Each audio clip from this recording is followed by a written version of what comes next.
আসসালামু আলাইকুম রহমতুল্লাহি ওয়াবারাকাতুহু নাহমাদুহু ওয়া নুসাল্লি আলা রাসূলিহিল কারীম। সুপ্রিয় দর্শক, আশা করি আপনারা সবাই ভালো আছেন। যুক্ত হয়েছেন গ্রিন টিভির অনন্য আয়োজন ড্রিমওয়ে হোল্ডিংস লিমিটেড নিবেদিত আলোর পথ অনুষ্ঠানে। রমাদান মাসের অনেক লোভনীয় ইবাদত আছে। আজকের যে বিষয় নিয়ে আমরা আলোচনা করব শুনবো সেটা হলো তারাবি ও কিয়ামুল লাইল। রমাদানের দিনের ইবাদত আদায়ের মধ্য দিয়ে ইমানকে শক্তিশালী করে, আর রাতের ইবাদত যেটা 11 বার সম্ভব নয় তারাবি, পাশাপাশি আরেকটি হলো কিয়ামুল লাইল। এই দুটো বিষয় মোমেন বান্দার ইমানকে, আল্লাহর নৈকট্য অর্জনের পথকে সুগম করে দেয়, অবারিত করে দেয়। আসুন এই বিষয়ে আমরা আলোচনা শুনবো, যার আলোচনা আমরা সবাই মুগ্ধ হয়ে শুনি। কোরআন হাদিসের রেফারেন্স থাকে, যৌক্তিক অসাধারণ উদাহরণ থাকে।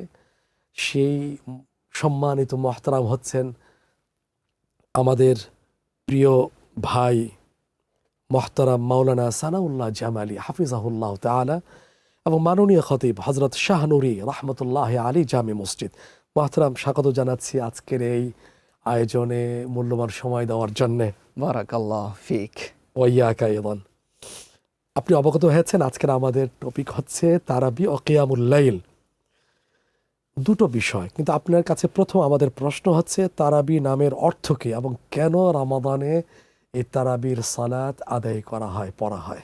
মাশাআল্লাহ, নাহমাদুহু ওয়া নুসাল্লি আলা রাসূলিহিল কারীম, আম্মা বাদ। আল্লাহ তাআলার প্রশংসার পর শুকরিয়া জানাচ্ছি গ্রিন টিভি আলোর পথ প্রোগ্রাম এবং আপনি উপস্থাপককেও। সম্মানিত প্রিয় ভাই, আপনি যে প্রশ্নটি করেছেন যে তারাবিহ নামের অর্থ কী এবং এই তারাবিহ নামাজ আমরা কেন আদায় করি, রমাদানে কেন আমরা পড়ি।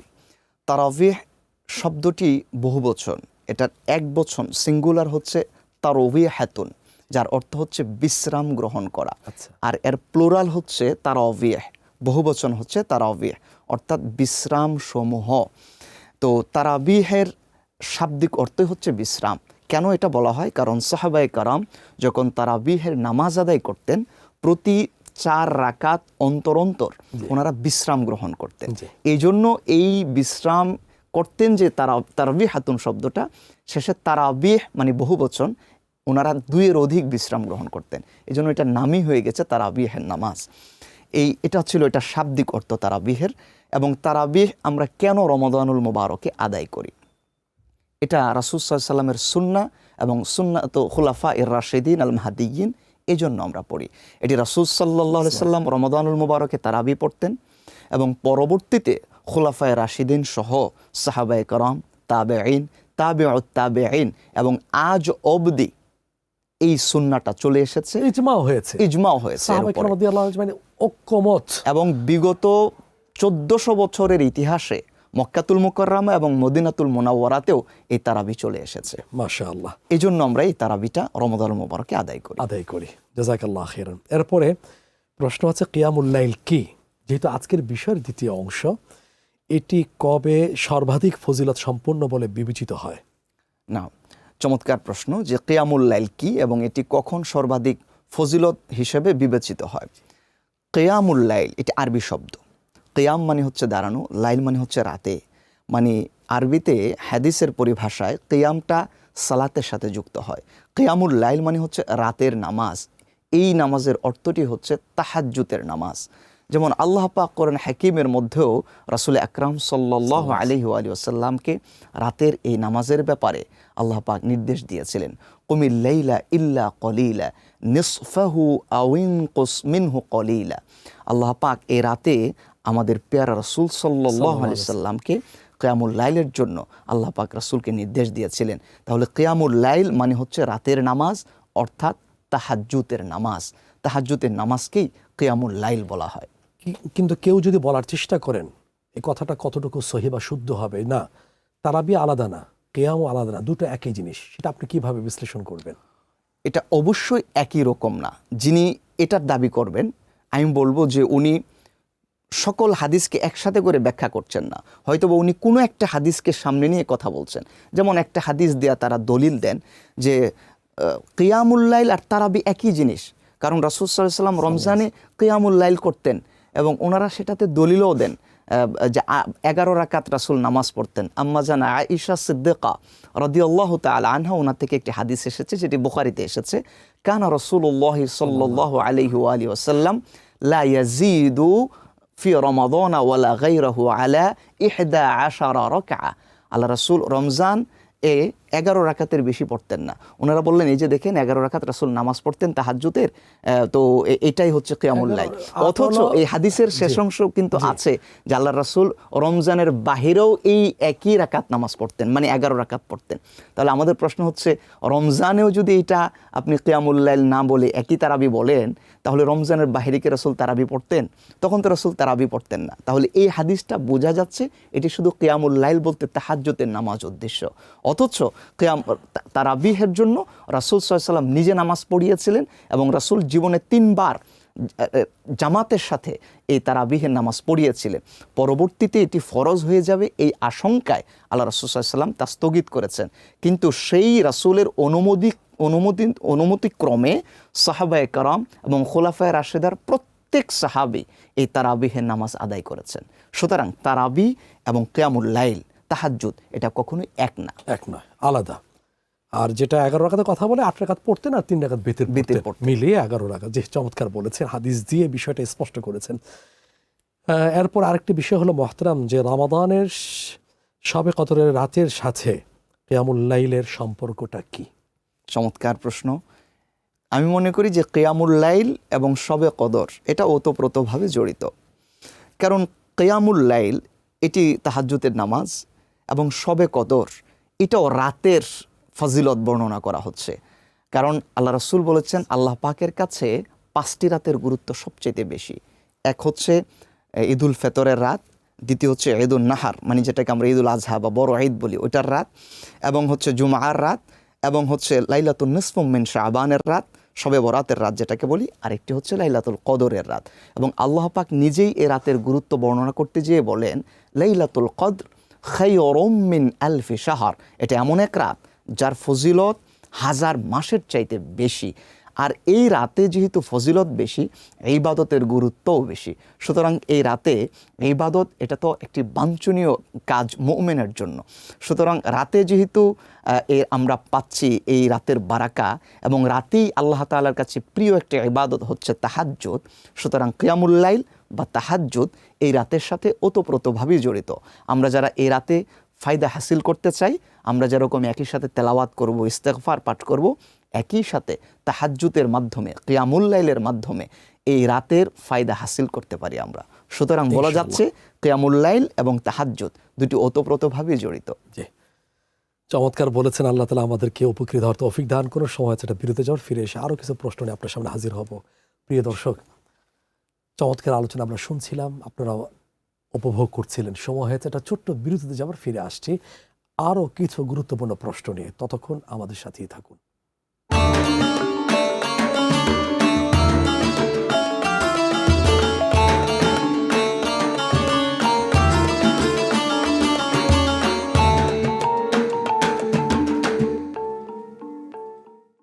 প্রিয় দর্শক, বিরতির পর আবারও সাদর আমন্ত্রণ জানাচ্ছি আলোর পথ অনুষ্ঠানে। আলোচনা উপহার দিচ্ছেন হযরত মাওলানা সানাউল্লাহ জামালি হাফিজাহুল্লাহ তাআলা। সঙ্গে আছি আমি মোহাম্মদ মুস্তফা জামান। আজকের আলোচনার বিষয় তারাবি ও কিয়ামুল লাইল। এবার মুহতারামের কাছে প্রশ্ন, যে তারাবি নামাজের সময় কত রাকাত পড়া প্রথাগতভাবে সুন্নত বলা হয়েছে? না, খুব চমৎকার প্রশ্ন। তারাবিহের রাকাত সংখ্যা নিয়ে আমাদের মধ্যে অনেক ফিতনার সৃষ্টি হয়েছে। এটা 1200 খ্রিস্টাব্দের পরে আমি বলবো, হুসাইন বাটলাবি নামে একজন লোক ছিলেন, যিনি ভারতীয় উপমহাদেশে প্রথম এই মাসলার আমদানিটি করেছিলেন যে 20 রাকাত তারাবির নামাজ না, তারাবির নামাজ হচ্ছে 8 রাকাত। অথচ তারাবিহের নামাজ রাসূল সাল্লাল্লাহু আলাইহি ওয়াসাল্লামের পর থেকে সাহাবায়ে কেরাম থেকে নিয়ে আজ অবধি মুসলমানদের কাছে তারাবিহের নামাজ হচ্ছে 20 রাকাত। সুতরাং আমরা বলতেই পারি এটা প্রথাগতভাবে এবং সুন্নাগতভাবে, সুন্নায়ে খুলাফা হিসাবে এটা 20 রাকাত তারাবিহের নামাজ। আপনি যদি হাদিসগুলো পর্যালোচনা করেন তাহলে খুব সহজেই এটি আমাদের সামনে আসে। যেমন সর্বপ্রথম ওমর ইবনুল খাত্তাব রাদিয়াল্লাহু তাআলা আনহু, যিনি এই তারাবিহের নামাজ 20 রাকাতের এই ফ্রেমিংটা করেছেন সুন্নাহ সাহাবা হিসাবে। হযরত ওমর ইবনুল খাত্তাবের ব্যাপারে হাদিস এসেছে, ওয়াকানা ইয়াকুমুনা ফি জামানে ওমর ইবনুল খাত্তাব রাদিয়াল্লাহু তাআলা আনহু বি20 রাকা। হযরত ওমর ইবনুল খাত্তাবের জামানা থেকে শুরু করে আজ অবধি পর্যন্ত খোলাফায়ে রাশিদিনদের সুন্নাত ছিল তারাবিহের নামাজ 20 রাকাত আদায় করা। এই নামাজটি প্রথমে রাসূল জামাতের সাথে পড়িয়েছিলেন, পরে রাসূল সাল্লাল্লাহু আলাইহি ওয়াসাল্লাম ফরজ হয়ে যেতে পারে, যেহেতু সাহাবীদের প্রচুর আগ্রহ ছিল এতে, আল্লাহ নবীজি এই ভয়ে তা স্টপ রেখেছিলেন। কিন্তু রাসূল এই কথা বলেছিলেন যে এই তারাবিহের নামাজের অনেক ফায়দা রয়েছে, কিন্তু আমি জামাতের সাথে তোমাদেরকে আর পড়াচ্ছি না, 3 দিন পড়ানোর পরে যদি আল্লাহ এটা ফরজ করে দেয় তোমাদের জন্য কষ্ট হয়ে যাবে। কিন্তু ওমর ইবনুল খাত্তাবের যুগে মানুষ যখন আরও বেশি আগ্রহ দেখাতে থাকলো, তখন ওমর ইবনুল খাত্তাব রাদিয়াল্লাহু তাআলা আনহু এই তারাবিহের নামাজটাকে তিনি জামাতের বন্দোবস্ত করলেন এবং খতমে তারাবির একটা ব্যবস্থা করলেন। কিন্তু 20 রাকাত এটা নবীজিও পড়েছিলেন, এই জন্য উনি 20 রাকাতের ফ্রেমিংটা রেখেছেন। এই জন্য কেউ যদি বলেন যে তারাবিহের নামাজ 20 রাকাতের কম অথবা বেশি, আমরা বলবো এটা সুন্নাহ খোলাফায়ের বিরোধী কথা এবং নবীজির হাদিস বিরোধী কথা। সুতরাং তারাবিহের নামাজ এটি প্রথাগতভাবেও এবং রাসূলের সাহাবাদের সুন্নাহ হিসাবেও এটি 20 রাকাত, তার চাইতে কম বলার কোনো সুযোগ নেই। জাযাকাল্লাহু খাইরান, দলিল সহকারে বিষয়টা আপনি নিরসন করেছেন। এরপরে আরেকটি বিষয় মহতারাম, তারাবির নামাজের সময় কত রাকাত পড়া, এটা বিষয়টা কি হতে পারে সেটা আপনি জানিয়েছেন। পাশাপাশি আরেকটা বিষয়, যদি কেউ শারীরিক কারণে পুরো তারাবি বা কিয়ামুল লাইল না পড়তে পারে, তবে সেই ব্যক্তি কি করবেন? চমৎকার প্রশ্ন। আমাদের মধ্যে অনেকেই অসুস্থ হয়ে পড়ি আমরা, তো আমরা সফরে যান, তো এই ক্ষেত্রে তারাবিহের নামাজটা আমরা কি করব যদি অসুস্থতা হয়ে যায়? তো বিশেষত যদি অসুস্থতা হয়, যেহেতু তারাবিহের নামাজ এটি সুন্নাহ খোলাফা, তো সাহাবীদের সুন্নাত, রাসূলেরও সুন্নাহ, তো আমরা এই তারাবিহের যে নামাজ রয়েছে 20 রাকাত, এই নামাজটি আদায়ের ক্ষেত্রে আমাদের প্রথম কাজ হচ্ছে যে আমরা জামাতের সাথে এই নামাজটি আদায় করব।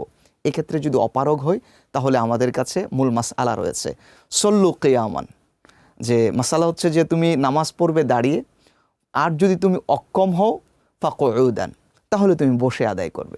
তাহলে যে ব্যক্তি তারাবিহের নামাজ জামাতে দাঁড়িয়ে আদায় করতে কষ্ট হয়ে যাবেন, তিনি বসে পড়বেন, এবং যার পক্ষে এটাও সম্ভব হচ্ছে না, তিনি চেয়ারে বসছেন অথবা নিচে ফ্লোরে বসে পা বিছিয়ে তারপরে উনি নামাজটা আদায় করতে পারেন। একেবারেই যদি কারো পক্ষে এটা সম্ভব না হয়, এটা যেহেতু সুন্নাহ ইবাদত, আশা করা যায় তার মনের ইচ্ছা আছে কিন্তু শরীর দিচ্ছে না। আল্লাহ পাক তো অন্তর্যামী, রব অন্তর দেখেন। তখন আল্লাহ পাক চাইলে ওই ব্যক্তিকে, ওই রোজদার ব্যক্তিকে যিনি চাচ্ছেন মনে প্রাণে তারাবি পড়ার জন্য, শরীর দিচ্ছে না, আল্লাহ পাক তাকে তারাবি না আদায় করার পরেও মনের এই মাকাসাদ থাকার কারণে তারাবিহের পূর্ণ সওয়াব আল্লাহ পাক তাকে দান করবেন ইনশাআল্লাহ। সুবহানাল্লাহ। আল্লাহ তাআলা আমাদেরকে কর্মঠ শক্তিশালী মুমিন বানাক, আমিন আমিন। আল্লাহ রাসূল সাল্লাল্লাহু আলাইহি ওয়াসাল্লাম বলেছেন যে আল্লাহ পাক শক্তিশালী মুমিনকে বেশি পছন্দ করেন। আল মুমিনুল কাওয়্যু আহাব্বু ইলাল্লাহ খায়রুন ওয়া আহাব্বু ইলাল্লাহি মিনাল মুমিনিদ দাঈফ। জাযাকাল্লাহু খাইরান। এরপরে মহতারাম আরেকটি বিষয়, সেটা হলো একজন মুসলমানের জন্য রাতে নামাজের গুরুত্ব কেন বেশি, বিশেষ করে রমাদানে?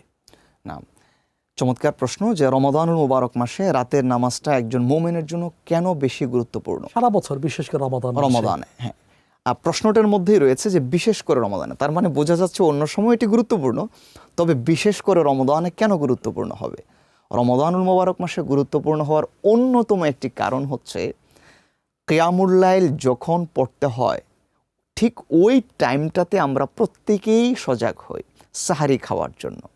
তো যেহেতু আমরা সাহারি খাওয়ার জন্য ওই টাইমটাতে ঘুম থেকে উঠছি, সুতরাং এই সাহারি আমাদেরকে এক ধাপ এগিয়ে নিয়ে যাচ্ছে কিয়ামুল লাইলের পথে। সাহারি কেমন জানি বলছে যে আমি তোমাকে উঠিয়ে দিলাম, শুধু আমাকেই তুমি গ্রহণ করবে। আল্লাহ পাক যে ইবাদত এত পছন্দ করেন কিয়ামুল লাইল, যে টাইমে আল্লাহ পাক তোমার দোয়া কবুল করেন, যে টাইমতে আল্লাহ পাক সামায়ে দুনিয়াতে আসেন এবং মানুষের মনের কথা গ্রহণ করেন, দোয়া কবুল করেন, তুমি কি ডাকতে থাকেন ফায়ুনাদিম মুনাদিম মিনাস সামা, আকাশ থেকে ডাকতে থাকেন আর বলেন যে কে আছো তোমাদের মধ্যে, কি অভাব তোমরা চাও, এত বড় একটা সুযোগ তুমি হাতছাড়া করবে? আমি তো তোমাকে জাগিয়ে দিলাম, তুমি ওই সুযোগটাও লুফে নাও। তাহলে রমজানুল মুবারক মাস সাহেরি আমাদেরকে কিয়ামুল লাইলের দিকে অগ্রসর করে দেয়। সুতরাং আমাদের বুঝতেই পারছি যে রমজানুল মুবারক মাসে এই কিয়ামুল লাইল বেশি গুরুত্বপূর্ণ এবং বেশি সহজভাবে পালনীয়। এজন্য আমরা এই জায়গায় আমাদের উচিত হচ্ছে যে আল্লাহ রাসূল সাল্লাল্লাহু আলাইহি সাল্লাম যেহেতু কিয়ামুল লাইল সারা বছর উনি আদায় করতেন, আমরা যদি সারা বছরও না পারি, অন্তত রমজানুল মুবারক মাসের ওই টাইমটাতে যেহেতু আমরা সজাগ হচ্ছি, সাহারি আমরা গ্রহণ করছি, ওই সুযোগটাও লুফে নেওয়া। মাশাআল্লাহ, আল্লাহ তৌফিক দান করুন লোভনীয় সময় লোভনীয় ইবাদত করার। আমিন।